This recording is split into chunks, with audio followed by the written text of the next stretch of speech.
नमस्कार दोस्तों। तो कैसे हैं आप सब। देखो, पढ़ाई अभी हमेशा क्लासरूम में नहीं होनी चाहिए, बाहर भी होनी चाहिए। मैंने जितने भी वीडियो बनाए बोर्ड के सामने बनाए, और आज एक नया प्रयोग है आप सबके सामने।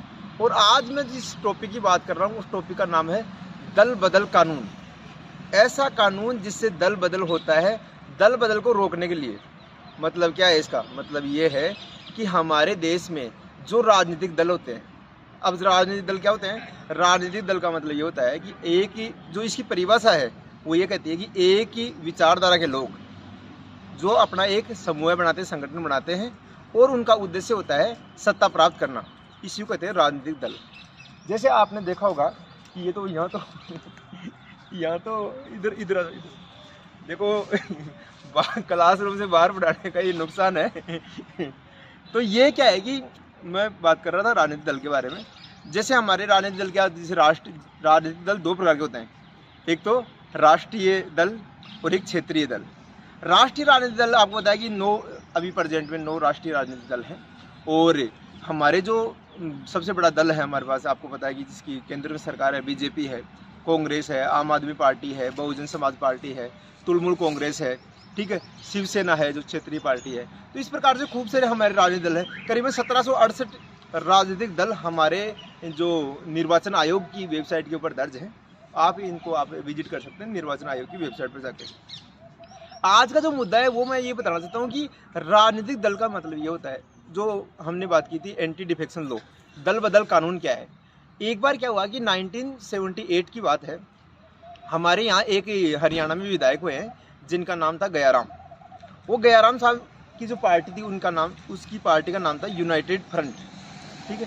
अब वो क्या करते हैं, यूनाइटेड फ्रंट को छोड़कर, एमएलए होते हैं, यूनाइटेड फ्रंट को छोड़कर वो चले जाते हैं कहाँ? कांग्रेस में। और उसके बाद में ये सुबह की टाइम थी। उसके बाद में वो क्या करते हैं, दोपहर में कांग्रेस में चले जाते हैं।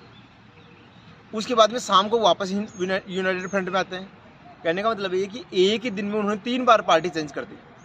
और जैसे उन्होंने 3 बार पार्टी चल गई तो ये सुबह जैसे ही दूसरे दिन न्यूज़ आई तो उस पर लिखा था आयाराम गयाराम की स्टोरी। और 12th क्लास की एनसीईआरटी में भी आप इसको पढ़ सकते हैं, काफ़ी विस्तार से बता रखा है। तो मतलब क्या हुआ कि कोई पहले 1947 से लेकर, जब से संविधान लागू हुआ 26 जनवरी 1950 से लेकर 1947 तक, 1985 तक, कोई भी एमएलए या एमपी कैसे भी राजनीतिक पार्टी चेंज कर सकता था। कोई भी उसको प्रॉब्लम नहीं थी। लेकिन क्या होता है कि 1985 में 52वां संविधान संशोधन किया जाता है। और 52वां संविधान संशोधन करके ये जो दल बदल कानून की जो दल बदल की व्यवस्था थी ना, इसको रोक दिया जाता है। और उसमें ये कहा गया, 1985 का जो अधिनियम था जिसमें ये कहा गया दल बदल में, कि अगर किसी पार्टी के 1/3 1/3 सदस्य एक साथ पार्टी चेंज कर सकते हैं, किसी एक या दो सदस्य पार्टी चेंज नहीं कर सकते। समझ गए? अगर कोई व्यक्ति निर्विरोध खड़ा होता है, निर्विरोध चुनाव लड़ता है, तो उसके बावजूद भी वो अपनी क्या है, किसी पार्टी को ज्वाइन नहीं कर सकता। अगर ये ज्वाइन कर सकता है, ज्वाइन करेगा, तो फिर बाद में उसके ऊपर दल बदल कानून लागू हो जाएगा, इसलिए वो उसकी सदस्यता समाप्त हो सकती है। उसके बाद में क्या होता है, ये व्यवस्था 85 में क्या लागू की गई। आगे फिर बाद में क्या होता है, 2003 में इसी में एक अमेंडमेंट और किया जाता है, 91वां संविधान संशोधन, ठीक है। अब 2003 में ये व्यवस्था, अटल बिहारी वाजपेयी उस समय हमारे प्राइम मिनिस्टर थे, उस समय इसमें और संशोधन कर दिया, और वो 1/3 था ना, वहाँ कर दिया 2/3। मतलब ये कि अगर 30 मेंबर है तो 20 मेंबर एक साथ जा सकते हैं। तो इसी प्रकार से ये जो दल बदल की व्यवस्था थी, ये हमारे सामने देखने को मिलती है। ये हमारे संविधान में, हमारी 10वीं अनुसूची, हमारे संविधान में टोटल 12 अनुसूचियाँ हैं, इसमें 10वीं अनुसूची में देखने को मिलती है। तो आपने, उम्मीद करता हूँ समझ में आया होगा आपके। और ये प्रयोग कैसा लगा आप हमें बताइए।